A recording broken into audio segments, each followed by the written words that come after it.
One thing you suggested that has had an impact on our civilization was World War One, because it so heavily decimated the upper classes.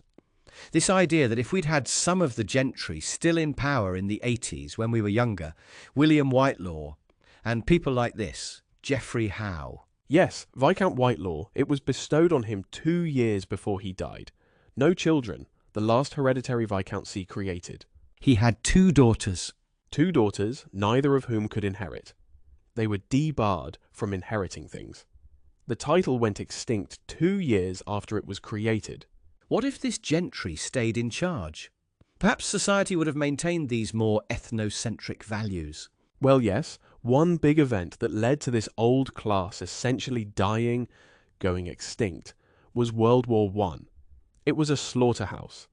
The kill ratio was hugely biased against members of the upper class. The upper class led from the front.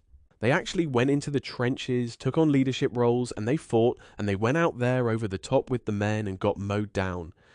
And these families were just decimated, and whole swaths of the peerage went extinct.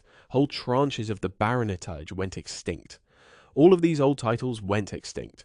I remember somewhere I read the statistics that the attrition rate was 30%, something like that.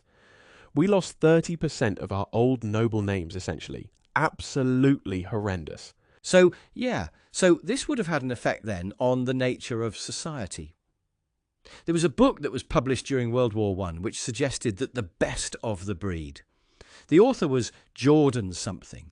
You're thinking of David Starr Jordan. He was, I believe, involved in Stanford University, and he wrote a book called War and the Breed. He is often attributed as having coined the word dysgenics in his book, War and the Breed, which was a polemic against war. And he believed, I think quite rightly, that war was highly dysgenic when it was mechanized. When war was about massacring as many of the opposing people as possible using machines from a great distance, war was highly dysgenic.